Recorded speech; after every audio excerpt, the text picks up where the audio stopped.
Hey, closet busters and bold move makers. It is time once again for Life Uncloseted. So I want you to gather around because it is time once again to kick down those closet doors of your life. We're here to escape our BS, explore our fears, and elevate our self-expression.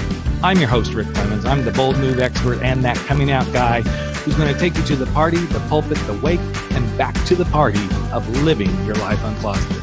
So come on along with me and grab hold of yourself and get ready to step out, step up, and step into facing your fears, making your bold moves, and living life without apologies. Now let's get to the show.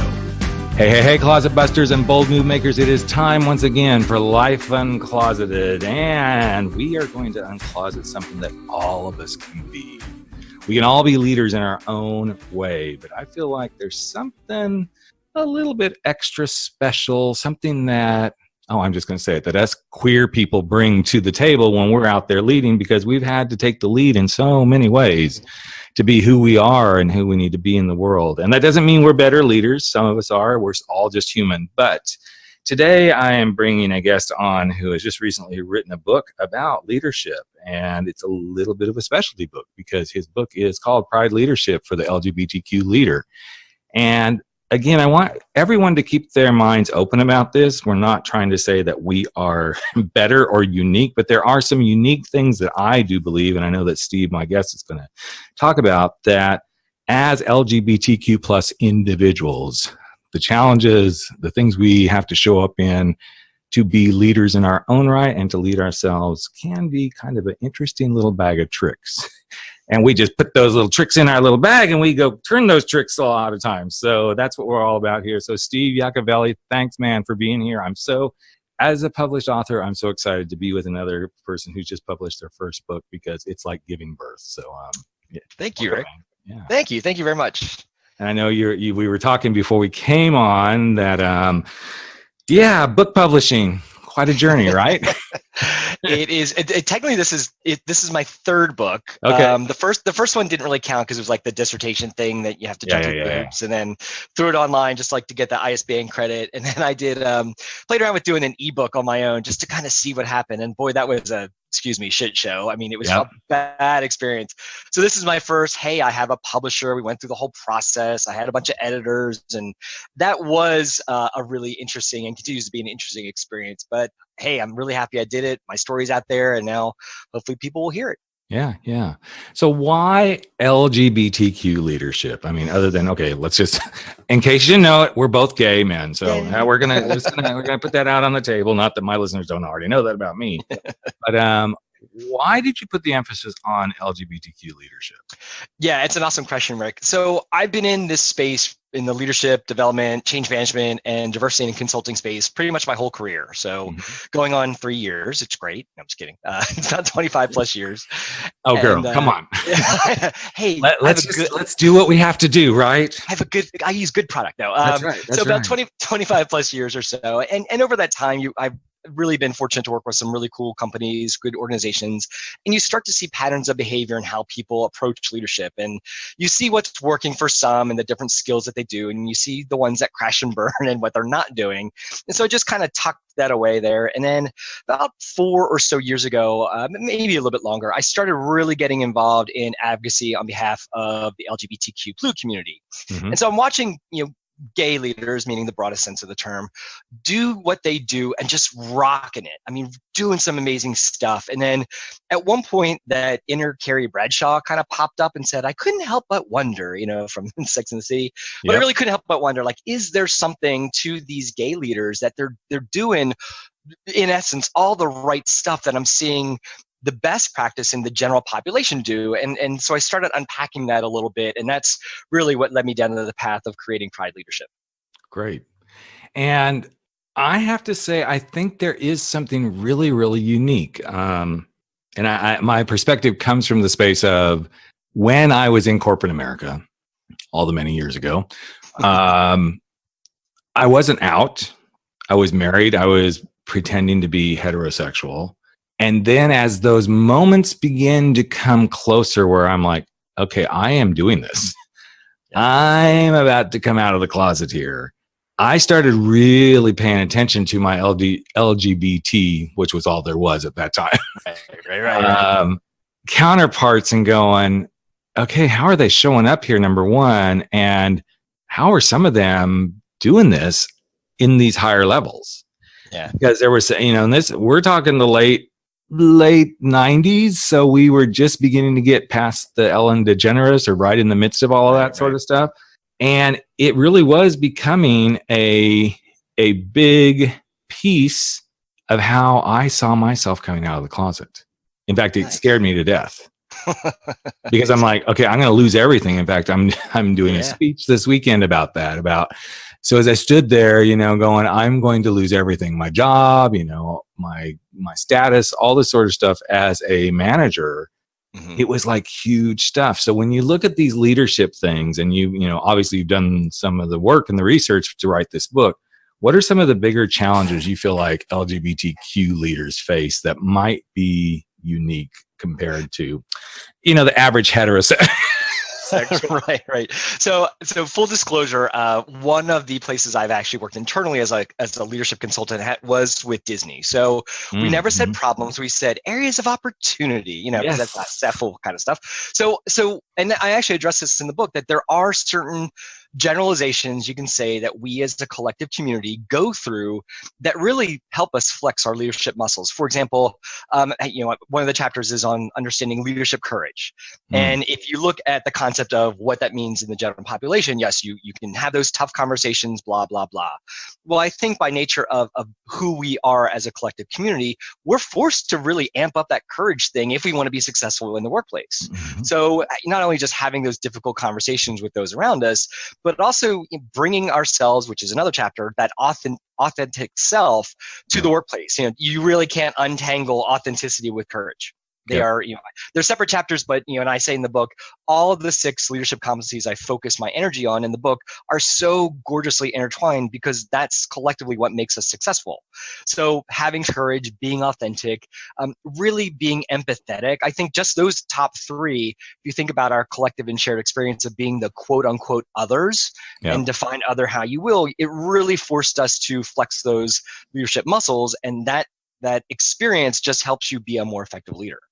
I agree 100%. And, it's interesting, when the company that I worked for, when all this was starting to unravel for me, was a software company in Orange County, California, of all places, one of the most conservative places in the world. And it was so interesting because we probably had easily 100, if not 150 people working in that office. That was just that particular office. And the predominance, I should say the predominance, but there was a good share. I'm talking 30% probably of the staff were part of the queer community. And even in our support department, we had a openly transgender person in the support department, which was like, even for me, when I first joined, I'm like, okay, what is this thing? I remember thinking that myself, like, okay, what is this person? And then as I started to step further into my truth and everything, I'm like, okay, I get this piece. And it was such an interesting journey for me to watch myself go through this, yet had the blessing of being in a company that the arms were open. They were wide open. And I can't help but think at times, if that hadn't been the case, if I would have come out. Wow.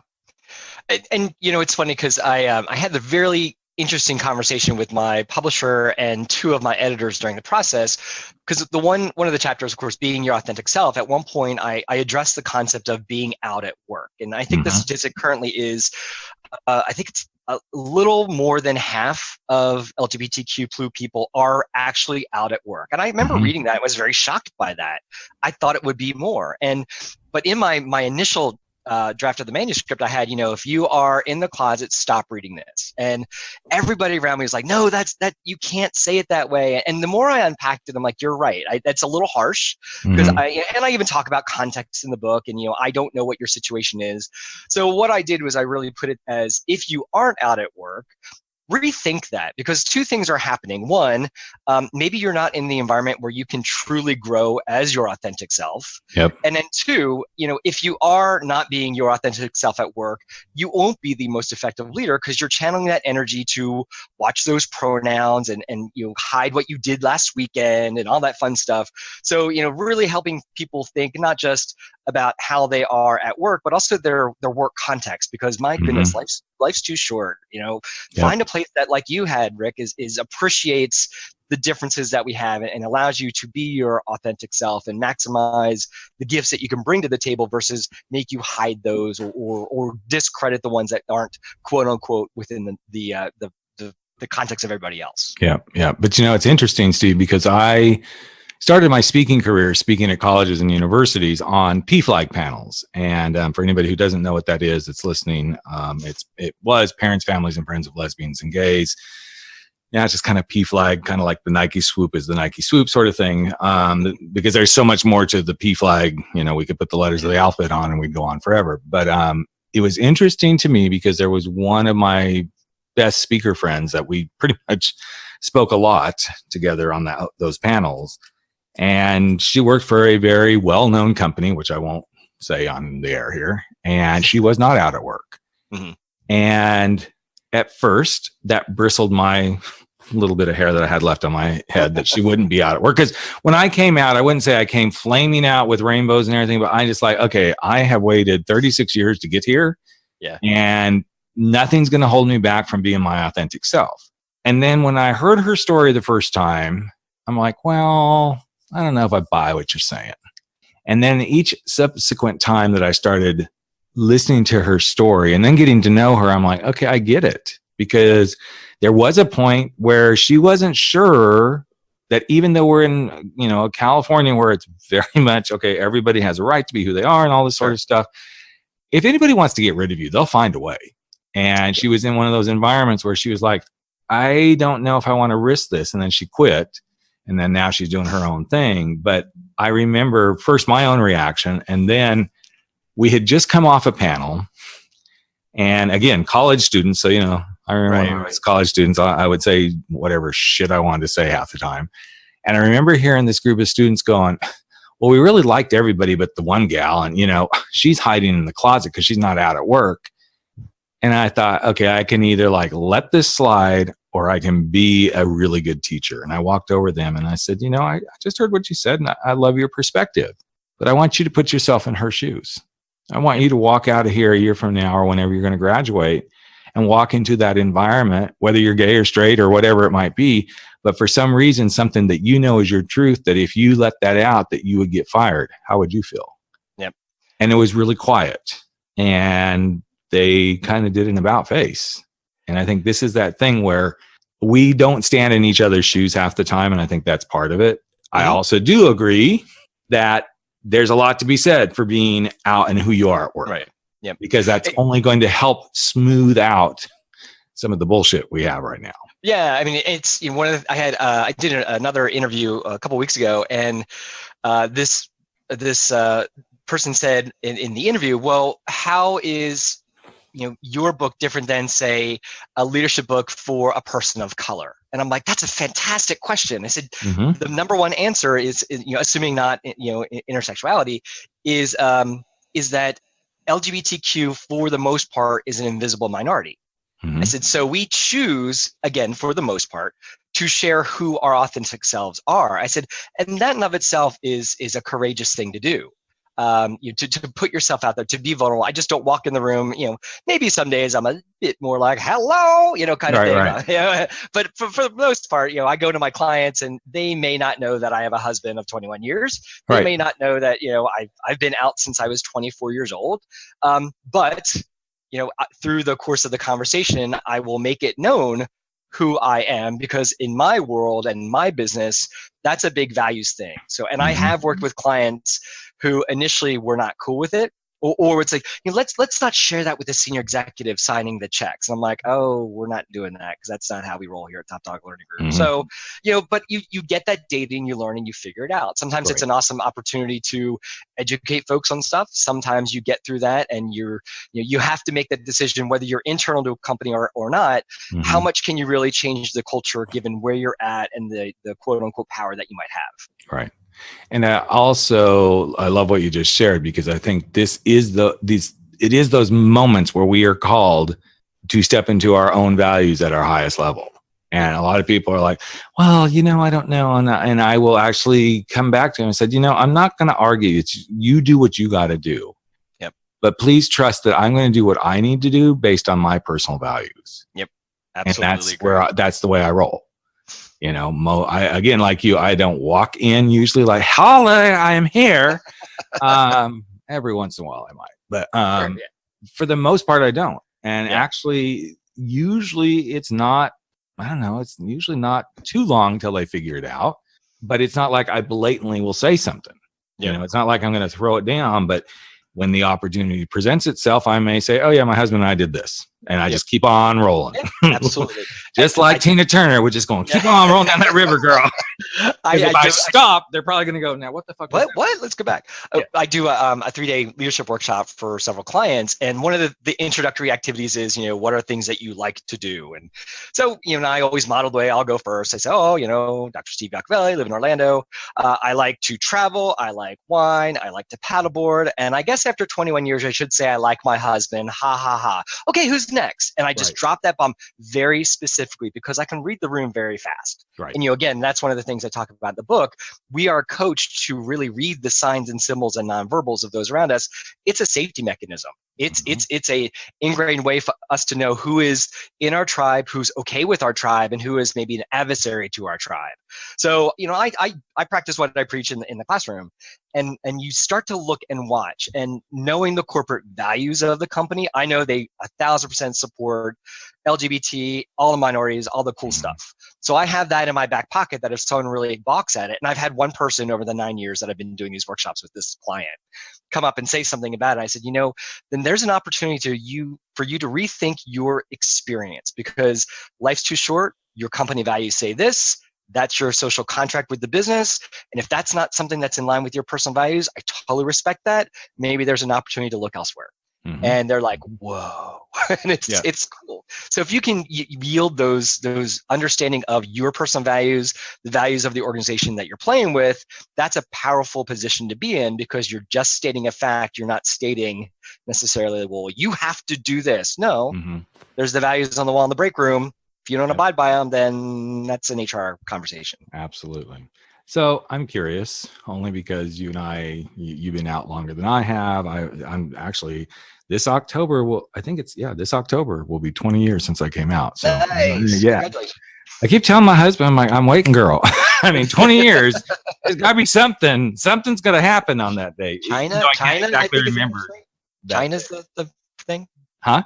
China is the product, like in the traditional setting. Exactly. Something along those lines. Yeah. Right. But I'm always curious, and I think this is great for our conversation. How do you handle our LGBTQ brother and sister who they have got to make it their point that everybody gets it. Mm-hmm. They walk in and they're going to make sure everybody knows. Because I have a perspective. I'm curious, as somebody who does these leadership things, what would you do with someone like that? Not that I want to hold them back, not that I want to muzzle them, but there's something I feel like that they need to be a little, I don't know. I don't even know what word I want to use. It's like, I do kind of want to muzzle them, but not really. There's a little bit of respect that needs to kind of go down. It's a really, really good question. And matter of fact, I literally do address it in my book in that authenticity chapter, because I use a story not necessarily about my gayness, but just who I am as a person. So your listeners might get it, but maybe not. I'm a pretty extroverted kind of guy. I got a nice grill. I smile all the time. Right. So I walk in and I'm pretty, people are like, oh, clearly you work for Disney. Ha ha ha. Yeah, fine. We'll go with that stereotype. Right. But when I go to Europe to teach training classes, I'm not saying I'm not the authentic American Steve, but I dial it down. I know that if I'm too toothy and smiley, that a lot of European cultures look at that as you're dumb. If I'm extroverted in your face, that's sometimes a major turnoff. So I talk in the book about understanding the context with which you're a part of. And it's almost like you have these little dials that you can do. So, you don't go out to a pub with your best mates and you're like the exact same person you'd be if you're sitting with your great Aunt Esther. Right. You're two different people. You're still the same person, but you just dial it down a notch or up depending on the context or the comfort with those around you. And I would use the same analogy to those people who really want to push the agenda forward, really want social equality. Hey, I'm behind your brother and sister. That's so cool. But just understand your audience and context, because that's the thing you want to really play with. In order for people to be accepting and hear your message, you need to start to meet them halfway. Likes. Doesn't mean you have to pretend to be XYZ demographic here that you're not, but you really have to manage it and tone it until you build that trust and rapport, and then you can kind of let the dial go back to its natural setting, if you will. So that's kind of how I'd address that conversation. You know, it's interesting as you said that, Steve, because my husband and I just had an experience over the weekend that I think is the epitome of what you're talking about. And it has nothing to do with leadership, but you'll see where I connect the dots here. So we like wine. Surprise, surprise. And we try to go to a new winery at least once a month. We belong to several, but we try to try something new. And so we went to a new winery Saturday. And beautiful location. I mean, just awesome. We'd heard great things about this winery. And we walk in and the gal's there on her own and, you know, starts out really great. And we hadn't even got to the second wine. And she's already starting to push the wine club. And I started, and being a wine guy, I grew up in the Napa Valley. So it's like, this is not something I'm foreign to. And so as I keep listening to her, and then I make some comment about, oh yeah, we belong to, you know, something and such and so. And well, what's it going to take? I'm like, okay, you are pushing this. And the one thing that was missing, she never even said, so what kind of wines do you guys really enjoy? What is something that really, and it's kind of it's the same thing as what you just said about walking in a room and pushing your gay agenda, which I'm not against that. I want to make sure I'm clear about that. Not at all. But it's about reading the room. It's about reading the customer that walks into that winery. And if you're suddenly going to push the wine club and you don't even know what kind of freaking wine they enjoy, you're going to lose. And same thing. I try, and I know as soon as I say this, some listeners are going to like send me hate mail, but that's okay. Those make my day. So everybody's going to send me hate mail. I really like that. Just make your day, right? But I think it's really important to like think about this. And even this speaking gig that I'm getting ready to do this weekend, I initially started out like, okay, they want me to kind of tell my story, but I got to tie it back into what the theme of this conference is always about. It's about community, adventure, and service. And so I worked with a speech coach that I love. She's amazing. And we tossed around some of the gay stuff. We're like, okay, we're going to really hit this and hit that. And then we both stepped back and said, I don't think so. Yeah. And this is a very progressive, it's World Domination Summit. It's very progressive. It's really cool. The people are like totally insane and stuff they love to do. But even in that kind of an environment, I'm like, this has to be about them and something they're holding themselves back from. And so we kind of redid everything.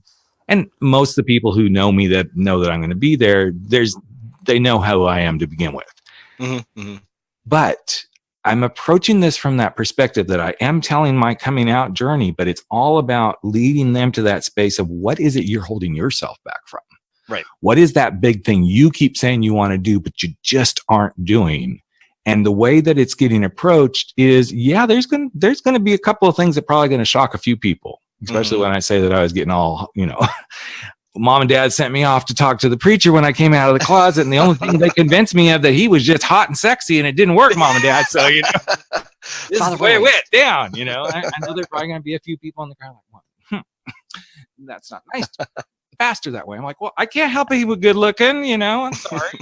But I think it's the same sort of thing. We got to put ourselves into those contexts, especially not just as leaders, but I think leaders in communities, in work and everything.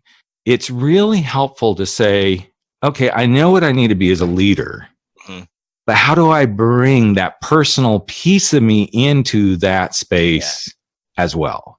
Yeah, and that's such an important question that I think I make the case when I do my conversations, actually in the book as well, is if you are living and breathing, you're a leader in some way, shape, or form. Period. Absolutely. You have a formal title, you influence people around you, so you are a leader. So with that in mind, really understanding kind of how we impact those around us, how we want to impact those around us, the context, all that stuff. And I think it really starts with just being mindful of your own personal skills and where you can improve. I won't say deficiencies, but where's that area of opportunity to improve? Because I use the concept of having a drone perspective. Some people used to call it helicopter perspective, but that sounds too much like the parenting thing. But it's really like if you were sitting in a conversation with somebody, it could be work, could be not, and you can somehow get in your own head and get in a little drone and hover above the conversation and just kind of watch what's happening, even though it's you. They call it mindfulness, is another concept that's out there. It's the same idea. But really being able to get into that place to be like, wait a minute, why aren't we working? Why aren't we connecting? You know what? Hey, I'm not really listening to you. Let's redo this. Let's start over. That's powerful stuff, having that self-awareness. And I think if a reader goes through my book and they get nothing else out of the conversation, it's just looking at ways to look at your own behavior and then trying to find ways to start to adjust it to where you want it to be or where you think it should be. So what do you think, and I'm going to just hone in on one particular area, and this may be like a really pointed question. What do you think that gay men struggle with the most as leaders? Gay men specifically, or I'm going to go gay men because there's a reason to that question. It's such a broadly gorgeous question. So I'm going to try to talk in generalizations without getting to stereotypes. So because you got so many demographics, all different sorts of things I can do in that one. But I think one of the things that I personally have seen gay men struggle with within the workplace is finding that balance of exercising the quote unquote how men should behave in the workplace. And for you listeners, I'm doing bunny ears right now. Yes, he is. Versus how you want your authenticity to be perceived. So for example, I have a really, really awesome close friend who is a little bit more on the flamboyant side of the spectrum.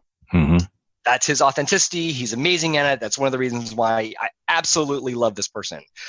But he struggles with, how do I, getting back to that dial and the contacts, how do I, I'd use the term butch it up, which I tell him not to do that. But he's like, but I work in a manufacturing situation. That's the business that I'm in. That's not necessarily perceived that as the norm. I said, well, there's that balance that you want to have between the context of being your authentic you, but then also, not to keep going back to the same conversation, but where's the dial for your context? And I think, and we're talking about gay men, but I think that can be very broadly applied to the rest of the alphabet with our brothers and sisters in our community. I agree. And the reason I asked that question, because I deal with a lot of gay men who are in this space as their coach, trying to figure out, okay, how do I really show up, not only in my life, but in work and, and I said, if you are putting on a different you when you walk in the door to work, and you're putting on a different you when you walk in the door to your house, we need to get these things in alignment. Because how you show up at work is the way you should show up at home, and how you show up at home should be the way you show up at work. And then they go like, well, but I can't be. I'm like, you can. It's just the layers and the levels of how you show up. And again, it's the dial. Exactly. And for me, I know when and the reason I asked the question, because I've asked this of my clients, what is it you struggle with most as a gay man to be a leader or to be a manager? And they're like, I don't know how I'm supposed to show up. Which tells me that a lot of organizations are continuing, as we know, see it every day.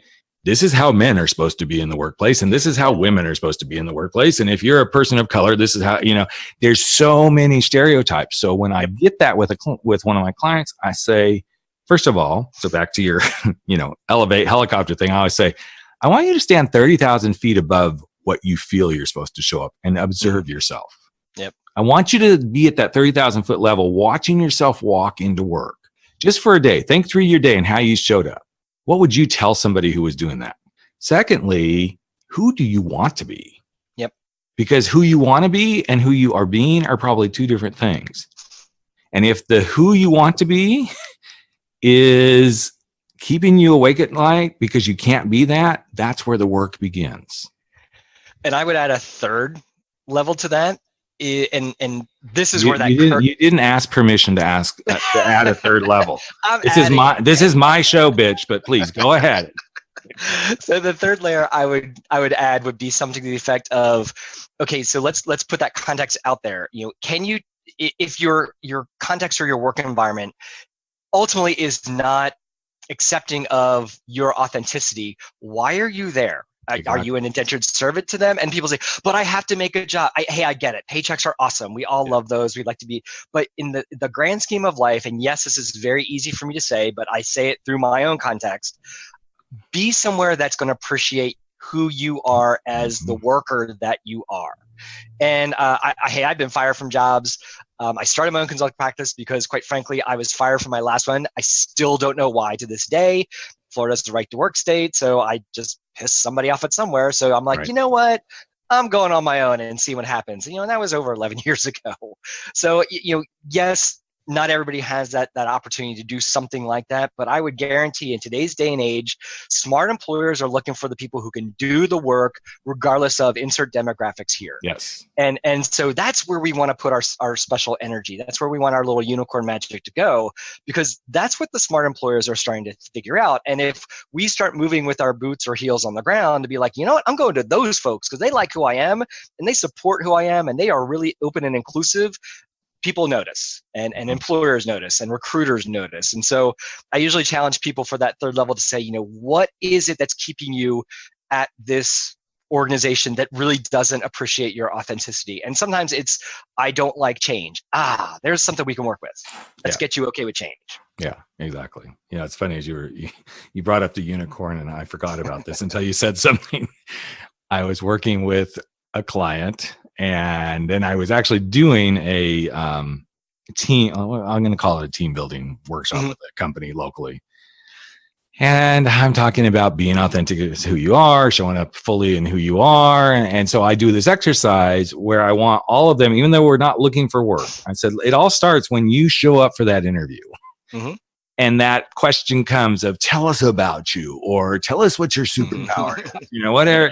I said, if you're not answering those questions from who you really are, whatever that might look like, that's when you start to set the tone. And that's when you set up the prison you're walking into. So I was working with a client and he was struggling so hard with it. Right. So I said, what would be the most outlandish thing you could possibly say if you get asked that question? What is your superpower? Right. And he can be flamboyant. And I could tell he was like, fuck it, I'm going for it. He goes, I'm a unicorn. Nice. And I said, okay. And how would you continue that conversation? So we go through all this, right? I'm in the middle of this engagement with this company. And I decide I'm going to kind of use the story, but I'm not going to tell him the punchline if he says he's a unicorn.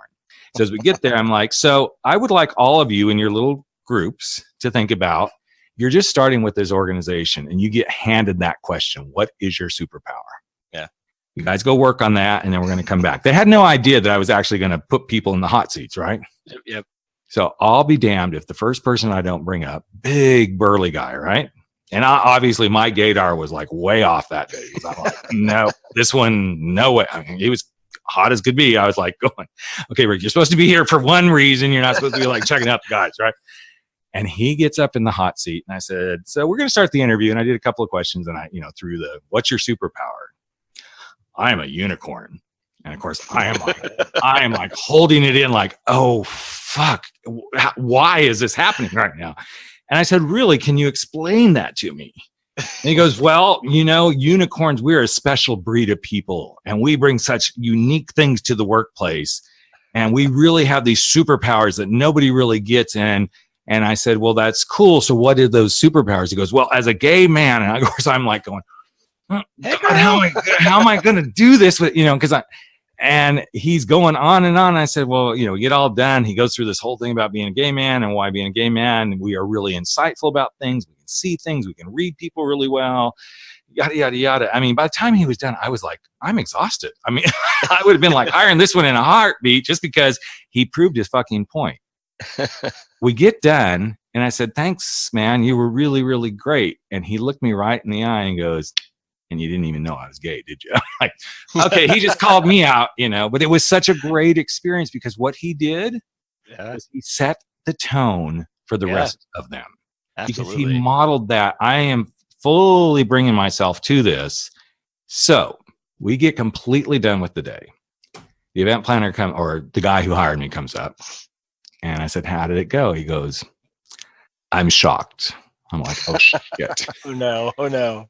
He goes, I am shocked because, first of all, you got us all believing we could have fun, that we were a whole group of engineers. So, okay, just to hear in those words, we can have fun, we can be creative. He goes, but I'm shocked because nobody knew Ben was gay. Ah, nice. And I thought, girl, my work here is done. Yep. And this guy didn't know I was gay. I said, and I thought, I'm going for it. I said, as a gay man myself, I was kind of shocked about that one, because when he said it to me, he mumbled it to me. He didn't say it loud enough for anybody else to hear. He goes, you didn't even know it's gay, did you? It was so beautiful and so powerful to see this whole thing unfold. And I think this is the stuff that when you talk about the leadership stuff, team, Steve, it's about leading yourself in whatever way that works, that can lead others so they can feel like leading themselves works as well. Someone asked me, to your exact point, Rick, someone asked me that, like, okay, if you could boil down the whole concept and goal of leadership, what is it? I said, you know what? Trust. It's building trust with those around you, period. Everything that you do, whether it's you build rapport with people, you share your authenticity, you effectively chat with them from you telling your story, all that good stuff. Everything boils down to trust. And that story you just showed, that's awesome. So what Ben or whoever the engineer was, people, hey, he threw himself out there. Like, you can't not trust him because that was him. That was his authenticity. That was fully him showing up. It was amazing. Absolutely. And that's a fantastic story. I would love to know what happened to them, meaning the whole organization, later. Well, it was so interesting because 2 weeks later when I did the follow-up, I said, so how is everything going? And I was kind of like, I'm just focused on, did you guys like start really having some more fun? And the first thing my contact said, he said, we implemented a new weekly meeting that every person that was in the training. So it was just, I did the experiential thing. Yep. A friend of mine did the rest of the 3 days. He pulled me in, I hoarded myself out for an afternoon and said, sure, use me, abuse me, whatever. Right. And he said, we started a new thing where once a week, everybody who was at that training is leading some sort of a discussion. And none of us really know what it is till we show up.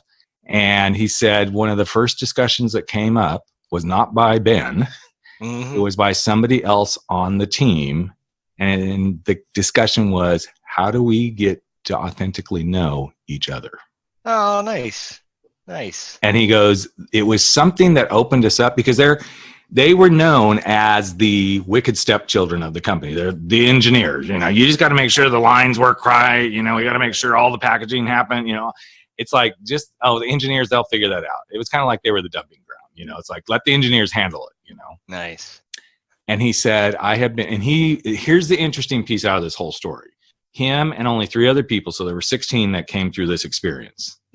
Those 4 people combined, their total time with the company may have been 20 years, which sounds like a lot, but 4 out of the 16 that was theirs, the rest of the team, they're combined. So you take 16, take away the 4. So the rest of the other 12, their combined total was under a year each, so less than 12 years.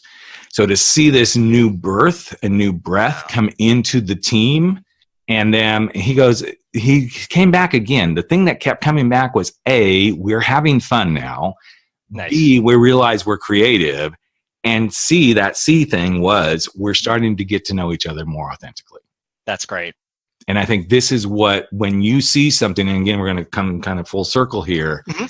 When somebody asks about why focus on leadership about LGBTQ plus, or why focus on leadership for any other marginalized community, women, people of color, it's because these things need to be talked about. These things need to be shared. These are the things. And I know, your 6 things are authenticity, courage, empathy, communication, relationships, and culture. I could take those words, and not diminishing what Steve does here, but you could put it in any marginalized community. It's going to be the same stuff. I started out, totally agree with that. When I started the book, it was 26 competencies. Wow. And so I, with the help of a friend who's a really fantastic thinking partner, my sister as well, I call him that. He does what I do, is OD development leadership. Yep. We had Post-it notes all over my office of like what we have experienced, what we've seen, and we just wanted to boil it down. But I 1000% agree with you. I mean, these 6 are just so universal. I think there's a twist for our community to have a leg up in all 6, which is why I agree. The whole book exists. But yeah, you talk about in my one chapter about shaping culture. Yeah, we all want to shape the right culture to be inclusive, regardless of your quote unquote otherness. Yes. And how can we do that? And we all can do that. We all can take a part in that. It just might take a little bit of effort for some of us to be a little more savvy with it than others. But I think you're in a very similar space with what you're doing to what I did, but this is something I landed on about 3 years ago. You can take this entire premise of this book, and for the ones who are like, oh, well, why do we have to have gay pride? Why can't we, I don't even want to start on that whole thing. But why does it matter if it's LGBTQ leaders? And I would actually go, well, because what we're teaching you actually could work for you too. Yeah.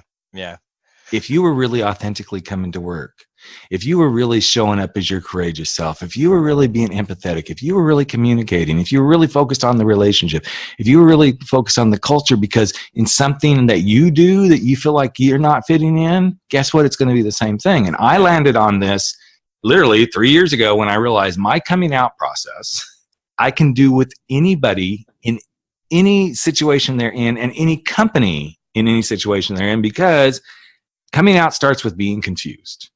And then you got to go get curious. And as you get curious, then you build the courage to go do that thing you want to do. Right. But once you build the courage, you got to commit to doing it. And through commitment is where you get the confidence. And once you have the confidence, then the only thing that's really left is you to consistently show up in your values. Yeah. And this is exactly why I'm doing the kind of talks I'm doing and doing the stuff that I'm doing, is because, like you, I can go walk into any organization, or I can walk with someone who's like, I'm really struggling to be an entrepreneur. Well, guess what? You are confused and you need to start getting curious. And the more curious you get, you're going to have the courage to go be the entrepreneur. And then you're going to commit to it. And the more you commit to it, the more confident you're going to be. And as soon as you're confident, then all you got to do is show up consistently being the entrepreneur the way you want to be, and go do your thing based on your values. And I think this is the beauty of what you put together. Okay, we're going to put the beautiful, rainbow flag on your book and say it's for us LGBTQ people, and the rest of y'all back off. But I think it's beautiful, Steve, because I think there's so many in our own community, who need to become a sponge. And Rick, and thank you, Rick. So it's funny. A quick story. When I gave the book to my first editor, and of course, she would be the first human in the entire earth besides myself to read it. I was so nervous. Right. And a couple weeks later, she comes back to me and she's like, okay, I need to, before I say anything, preface it this way. I am a white, cisgendered, heterosexual woman. I am clearly not your target audience. I have an MBA, and damn it, Steve, this is the book I wanted in grad school about leadership. And I was like, thank you, Heather. And she's like, can you de-gay the book? I'm like, no. I said, the reason is, yes, I totally agree that they are universal concepts. But what I did find when I was doing my initial research to write the book, there's a lot of great leadership stories out there. And I have a whole bunch behind me right now and all over my office. But there are so few that speak right to our audience. Yes. And there's something very empowering in and of itself when someone's talking just to you. Yes, I can say the same story over to my straight brothers and sisters, sure. But by just saying it to our LGBTQ PLU brothers and sisters, there's just a different feeling with that. Like, I see you, I'm talking to you, this is you.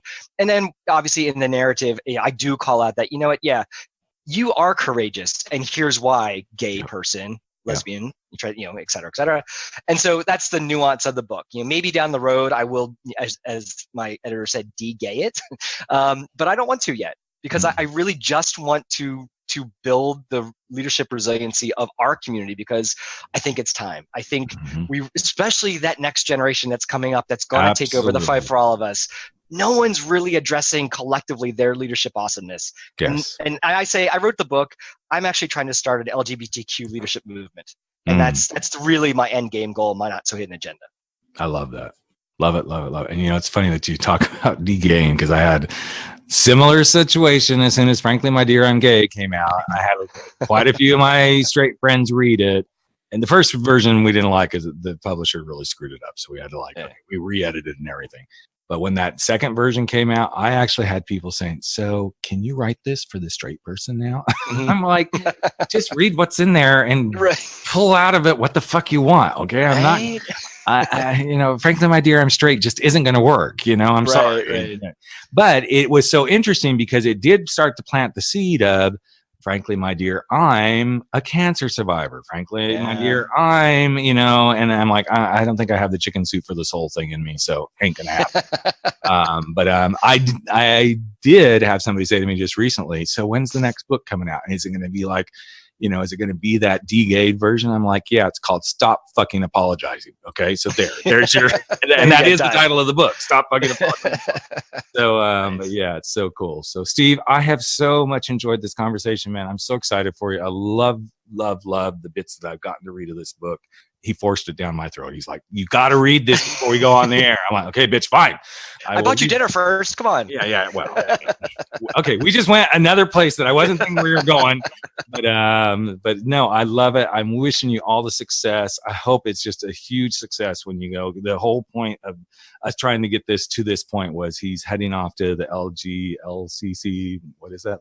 Gay Chamber of Commerce. NGLCC in August. Yep. Yeah. So this is why we're publishing this right before he goes. But anybody who would love to get a copy of it, Steve doesn't know I'm going to do this. I'm going to be giving a couple of the books away. Oh, nice. And what I'll do is, if you want them, I will purchase them and I will get Steve's address and send them to him so he can autograph them and get them off to you guys. So absolutely. I'm going to pay for them. He's going to have to pay the shipping to get them to you. I will do that. Yeah. But I feel like it's important enough. So if you want a copy of it, you have to just shoot me an email to rick@rickclemens.com and say, I want Steve's book. Maybe you might want to say, I'm a unicorn too. I don't care. Just say you want Steve's book. Or lion. Or lion or whatever, be your authentic self. There you go. Whatever. But anyway, yes, I'm going to give away 2 copies of the book. So as soon as I get those from people saying they want them, the first 2 people will get them, and I will ship them over to Steve. He can sign them and he'll ship them on to you. So, excellent. And you can find it at Amazon. I'm sure you'll be able to get it anywhere that books are sold. That's Steve. Oh, he's SteveOnAmazon.com. www.steveonamazon.com. So there you go. Cool. How much a better marketer than I am. I have a good publisher. Yeah. Bitches, you go to rickclemens.com, go to the book tab, go there, then click, But no, that's a great idea. No, I've done the same thing. It's called vanity URLs. Exactly. Hello. Redirects. Exactly. That's what we do on dates too. Redirect. Nope. You're out the door. Bye. Trust us guys who've been around, married for a few years. We know how to do that redirect real well. Exactly. You got that attitude tonight, honey? Redirect. You're not going to that bedroom. You're going to that bedroom. There we go. But so anyway, cool, Steve. Loved you, man. Enjoyed this conversation. Best of luck with everything. Thank you, Rick. And, thanks. I hope it just really continues to take off. Let's start a movement together. Thanks, Rick. Hey, Life Uncloseted family. Another episode of Life Uncloseted has come to an end, and it is time for all of us to sashay away and go face our fears, make those bold moves, and stand up to living our life without apology. But before you do, I've got a favor to ask of you. Would you hop over to iTunes or Spotify or Podbean or wherever it is that you're listening to this and just give us a little bit of love if you like what we're doing here at Life Uncloseted. Here's what it does. It helps other people find the show. It helps other people get to know what we're all about. And you just might help change a life. In fact, if you really want to change a life, we'd love it if you just ask a friend to take a listen and see what they think. So that's it. Love you all deeply. I'm Rick Clemens, the host of Life Uncloseted, and never stop stepping out, stepping up, and stepping into living your life uncloseted.